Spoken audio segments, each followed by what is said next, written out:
तो भाई वीडियो की स्टार्टिंग में बोरुतो कहता है कि यार मैं यहाँ पर बैठकर आराम नहीं कर सकता। तो सुचिकागे बोलते हैं कि तुम्हें यहाँ से बाहर निकलने के लिए तुम्हें अपने हार्ट स्टोन को ढूंढना होगा जो सिर्फ तुम्हारे अंदर है। अभी सिर्फ तुम्हें यहाँ से बाहर निकलना है, लेकिन अगर तुम इससे कुछ सीखना चाहोगे तो तुम्हें हार्ट स्टोन मिल जाएगा। लेकिन बोरुतो को ये सब में बिल्कुल भी इंटरेस्ट नहीं था। तो सुचिकागे बोलते हैं कि लगता है कि तुम्हारा हैबिट बहुत ही ज्यादा खराब है, खैर इसका अब कुछ नहीं कर सकते, तुम यहाँ ट्रेनिंग के लिए भी तो नहीं आए थे। लेकिन बोरुतो वहां से चला जाता है उनको छोड़ करके। थोड़ी दूर चलने के बाद उसकी तरफ कोई आ रहा था और बोलता है कि तुम यहाँ पर क्यों आए हो, यह हिडन सैंड का पवित्र जगह है बोरुतो उज़ुमाकी। वो भी सोचने लग जाता है कि यार इसको मेरा नाम कैसे पता। फिर वो स्टोन वाला बोलता है कि अरे यार मुझे तुम कैसे बोल सकते हो, हम ट्रियो थे चुनिंग एग्जाम में, याद नहीं है क्या। फिर बोरुतो को याद आता है कि अच्छा ये तो फर्स्ट राउंड में ही आउट हो गया था। ये सुनकर वो स्टोन वाला भड़क जाता है और बोरुतो पर हमला कर देता है, लेकिन बेचारा नीचे गिर गया था। तभी वहां पर सुचिकागे आ जाते हैं क्योंकि उनका आग जो था ना वो बुझ गया था। उन्हें देखकर वो स्टोन वाला बंदा डर जाता है और उनके सामने झुक जाता है। फिर वो बोलता है कि मेरा नाम सेकी है, हम गेनबुत्सु शिनोबी ट्रायो से हैं। सुचिकागे बोलते हाँ सही बोला, लेकिन तुम लोग यहाँ पर क्या कर रहे हो। वो बताता है कि पूछने के लिए धन्यवाद, मैं यहाँ पर अकेले हार्ट स्टोन को ढूंढने के लिए आया हूँ। सुचिकागे बोलते अच्छा तो कैसा चल रहा है तुम्हारा रिसर्च। तभी भाई का पेट आवाज करने लग जाता है। फिर थोड़ी देर बाद सभी लोग आग के पास बैठे हुए थे। सेकी बताता है कि वो ढेर सारा खाना लाया था, लेकिन फर्स्ट डे पर ही वो पूरा खाना चट कर गया। तो लॉर्ड थर्ड आप इस बोरुतो के साथ क्या कर रहे हो। फिर बोरुतो बोलता है मैं बताता हूँ इनका करामत, ये मेरे दोस्तों को। तभी सेकी बीच में बोलता है कि अच्छा तुम्हारे दोस्त को इन्होंने बचाया होगा, ये ऐसा ही है, बहुत महान है। फिर थोड़ी देर बाद सुचिकागे पूछते कि तुमने उसको कुछ बताया क्यों नहीं, जो भी सच्चाई है। लेकिन बोरुतो बोलते भाई उसको बता करके क्या ही फायदा होगा, जरा उसको देखो, उसको कभी हार्ट स्टोन नहीं मिलने वाला, वो बिल्कुल होपलेस इंसान है। फिर सुचिकागे जा करके कहते हैं कि है सेकी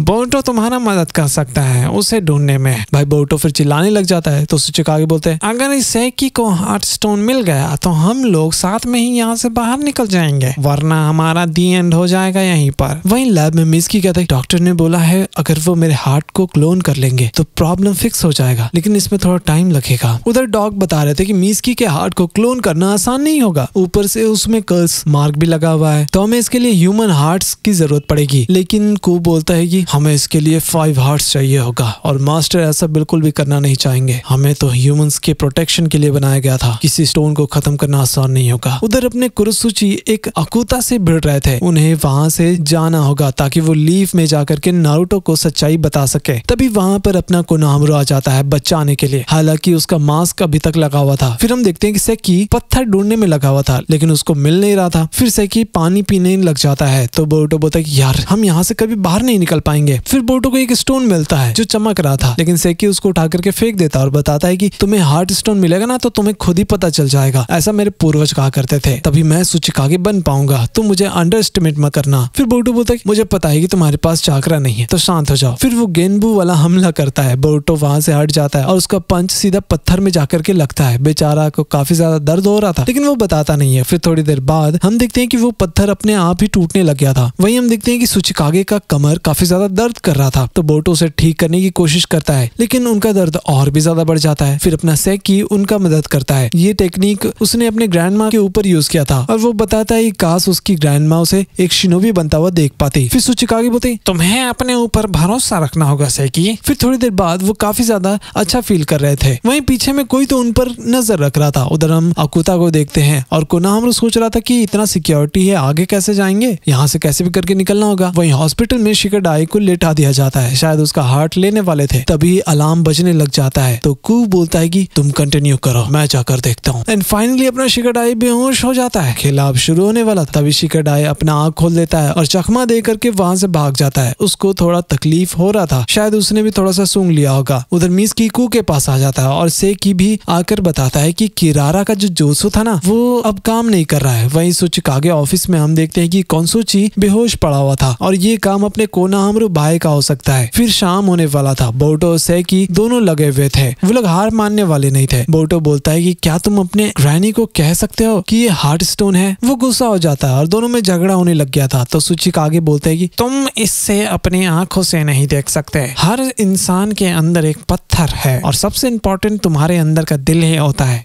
कि तुम्हारे अंदर जो विल है उससे तुम पूरी दुनिया को बदल सकते हो, लेकिन अगर तुम ध्यान नहीं दोगे तो वो गायब हो जाएगा। फिर प्रेजेंट में सेकी बोलता है इसका मतलब एक्सक्यूज बनाओ या फिर उसे हेट पोर्ट्रेट में बदल दो। सुचिकागे भी बोलते हैं सुनो मेरी बात और इसे ध्यान से समझो और अपने दिल के अंदर डाल लो। एक्सक्यूज बनाने से कुछ नहीं होता है। ये सुनकर बोरुतो चिल्लाने लग जाता है और उन्हें बेवकूफ बूढ़ा बुला देता है, जिससे वो भी गुस्सा करने लग जाते हैं। लेकिन बोरुतो कहता है कि ये बूढ़े लोग बढ़ते उम्र के साथ और भी ज्यादा पागल हो जाते हैं। सुनो मुझे वो पानी दो। भाई उसमें तो पानी ही नहीं था। फिर बोरुतो सेकी को लेकर के चला जाता है काम करने के लिए। फिर सेकी बोलता है कि मैं तुम्हारे लिए पानी बचाने वाला था, लेकिन तुम्हें पता ही है ना। तो बोरुतो बोलता है कि तुम हर चीज को बढ़ा चढ़ा कर करते हो, ऐसे कुछ भी नहीं होगा। फिर बोरुतो उसके हमले का मजाक उड़ा रहा था। ये चीज सेकी को बिल्कुल भी पसंद नहीं आता कि वो निशाना सही से नहीं लगा पाता। तभी पीछे से एक बड़ा सा वुल्फ आ जाता है। उसे देखकर बोरुतो सेकी को भागने के लिए भी बोलता है और वो वुल्फ बोरुतो पर हमला करने लग गया था। वहीं सेकी गिर जाता है दौड़ते हुए। तभी उसे एक पत्थर मिलता है। वहीं वो वुल्फ कुछ ज्यादा ही क्रेजी हो गया था। फिर सेकी बोरुतो के पास आ जाता है, लेकिन उसको भी समझ नहीं आ रहा था कि अब वो यहाँ पर क्या ही करेंगे। तो बोरुतो बोलता है कि सेकी तुम्हारा टेक्निक में तो कोई चक्रा यूज ही नहीं होता, तो चलो उसका यूज करते हैं। फिर बोरुतो सेकी का मदद करता है और फाइनली सेकी उस वुल्फ को धो देता है, जिससे वो डर के भाग जाता है। तभी सेकी का हाथ चमकने लग गया था। एक्चुअली उसको अब हार्ट स्टोन मिल चुका था। वो बोरुतो को दिखाता है, वो काफी ज्यादा खुश थे। तभी लॉर्ड सुचिकागे भी आ जाते हैं और उसका शुक्रिया अदा करते हैं। फिर सेकी को एक चमकता हुआ रास्ता दिखाई दे रहा था, तो सभी लोग वहां से चलने लग जाते हैं और धीरे धीरे करके वो लोग बाहर भी आ जाते हैं। फिर सेकी लॉर्ड थर्ड से पूछने वाला था, लेकिन वो वहां से गायब हो चुके थे। एक्चुअली दोनों ही ऊपर चले गए थे। फिर बोरुतो पूछता है कि अब उन्हें क्या करना चाहिए। वहीं सेकी ये बताता है कि कोन्सुची को होश आ गया है और आसपास बहुत सारे शिनोबिस भी हैं। फिर कू बोलता है कि उनको जल्दी कोन्सुची के बारे में पता चल जाएगा। ठीक है, इन दोनों को जगा दो, हमें हिडन स्टोन को अपने हाथों पर लेना होगा। वहीं सुचिकागे बोलते हैं बोरुतो तुम्हें समझना होगा कि हमारा इंटेंशन वैसा नहीं है, हमें किसी को नुकसान नहीं पहुंचाना, हम तो बस खुशी से रहना चाहते हैं। बस थोड़ा सा समय के लिए रुक जाओ, मैं तुम्हें कुछ दिखाना चाहता हूँ। वहीं कू अपना ग्लव्स खोलता है और धीरे धीरे वो भी क्रैक करने लग गया था। उधर हम देखते हैं कि बोरुतो और सुचिकागे कहीं पर जा रहे थे, लेकिन बोरुतो को समझ नहीं आता है कि वो आखिर जा कहाँ पे रहे। शायद उनोकी उसे अपना सीक्रेट रूम दिखाने के लिए जा रहे थे और बोलते हैं कि जब भी वो इस जगह पर पहुंच जाएंगे ना, तब उसे सब कुछ क्लियर हो जाएगा कि वो ये सब क्यों कर रहे हैं। फिर हम देखते हैं कि वो लोग उस जगह पर पहुंच जाते हैं। ये वही जगह था जहाँ पर उनोकी का जो पोता था ना, वो मारा गया था। उधर विलेज में कोन्सुची को होश आ जाता है और सबको समझाने की कोशिश कर रहा था, लेकिन अब बहुत ही ज्यादा देर हो चुका था। एक्चुअली कू और आकुता ने पूरे विलेज को कैप्चर करने की तैयारी कर ली थी। कू तो बोलता है कि देखो पहले के जो भी लीडर थे ना, वो बहुत ही कमजोर थे और हम लोग सब कुछ फिक्स कर देंगे, टेंशन मत लो। वहीं शिगेडाई भाग गया था तो कोकुयू बताने के लिए आया था, लेकिन कू को इससे कोई फर्क नहीं पड़ता। वो उनोकी के ऑर्डर्स को फॉलो करना चाहता था। वहीं उनोकी बोरुतो को समझाना शुरू करते हैं। जब फोर्थ ग्रेट निंजा वॉर खत्म हुआ तो सभी विलेजेस धीरे धीरे रिकवर होना चालू हो गए थे और उनका पोता भी आगे चल करके एक शिनोबी बनना चाहता था और वो सुचिकागे भी बन सकता था। वो उसे समझाते हैं कि बेटा कभी भी हार मत मानना, जैसे कि मैंने नहीं माना था ग्रेट निंजा वॉर में। उन्हें लग रहा था कि ऐसा एडवाइस दे करके वो अच्छा काम कर रहे हैं और वो काफी ज्यादा उनका पोता ना स्ट्रांग हो जाएगा। फिर एक दिन बहुत सारे शिनोबीज लोग आ गए थे सीक्रेट्स को चुराने के लिए, तो उनका पोता उसे रोकने की पूरी कोशिश करता है, वो भी अकेले। उसे पता था कि भाई मैं तो हार नहीं मानने वाला और इस चक्कर में उसका ही खेल खत्म हो जाता है। हालांकि सुचिकागे का पोता जीत नहीं सका, लेकिन उसने एनिमी को काफी देर तक के लिए रोक रखा था। वो अपने दादाजी के रास्ते पर ही चला और आखिर में मारा गया और इसी वजह से उनोकी को आज तक अपने आप को कोसते रहते हैं कि उनके वजह से ही उनका पोता का ये हाल हो गया। तो उन्होंने डिसाइड किया कि ढेर सारे आकुता बनाएंगे ताकि यंग शिनोबीज का जान ना जाए और यही उनका मोटिवेशन भी बन गया कि असली इंसान को एआई से रिप्लेस कर देंगे, जो कि आज हमारी दुनिया में भी यही हो रहा है। फिर उन्हें एक साइंटिस्ट मिलता है जो शिन उचिहा और जेत्सु के टेक्नोलॉजी के ऊपर रिसर्च कर रहा था। वही उनको इस टेक्नोलॉजी के बारे में बताया था और फिर उन्होंने कू, सेकेई, किरारा, कोकुयू, काको और साथ में एक आकुता का आर्मी भी बनाया। वो कोई जंग नहीं चाहते थे। इनका जो भी प्रोजेक्ट है वो जब भी खत्म होगा वो सारे शिनोबीज को अपने अपने जगह पर छोड़ देंगे। लेकिन बोरुतो जानना चाहता था कि आखिर इस टेक्नोलॉजी का सोर्स क्या है। तभी उनोकी बताते हैं कि ये जो साइंटिस्ट है ना, उसने व्हाइट जेत्सु का डीएनए का यूज करके ये सब किया है। लेकिन बॉस, व्हाइट जेत्सु तो बहुत ही ज्यादा खतरनाक चीज है और बहुत ही ज्यादा अनस्टेबल भी है, ऊपर से ओत्सुसुकी से भी कनेक्टेड है। बोरुतो को विश्वास नहीं हो रहा था कि एक महान कागे ये सब काम करेंगे, लेकिन बोरुतो को इनके पास के बारे में शायद पता नहीं है। उनोकी भी बताते हैं कि हाँ बात तो सही है, ये चीज बहुत ही ज्यादा अनस्टेबल है, इसलिए उन्होंने मिस्की को यहाँ लाने का सोचा ताकि इस चीज को स्टेबल कर सके। वो मिस्की को यहाँ पर बंदी बनाने के लिए नहीं लाए हैं, वो बस रिसर्च करना चाहते थे। उधर कू एक डिक्टेटर बन चुका है। ये सीन काफी ज्यादा देखेला लगता है और जितने भी उनके खिलाफ हो रहे थे ना, वो उनको जेल में डाल देता है। 5 शिनोबी को साइड कर लिया गया था ताकि वो उनके हार्ट को ले सके। लेकिन बॉस ये चीज तो ओनोकी बिल्कुल भी नहीं चाहते थे। वैसे उधर बोरुतो को भी पता था कि ओनोकी बस शांति चाहते हैं और कुछ भी नहीं, लेकिन वो पूछता है कि क्या वो चीज सच में टूल है या फिर कुछ और बोरुतो ये भी बताता है कि सेकेई के अंदर दोस्ती का भाव है। किरारा बहुत ही ज्यादा जेलस फील करती है। कोकुयो अपने आप को तेज समझता है और काको कुछ ज्यादा ही फ्रस्ट्रेटेड रहता है। आप तो बोल रहे थे इनके पास दिमाग नहीं है, लेकिन ये सब क्या है? फिर ओनोकी कहते हैं कि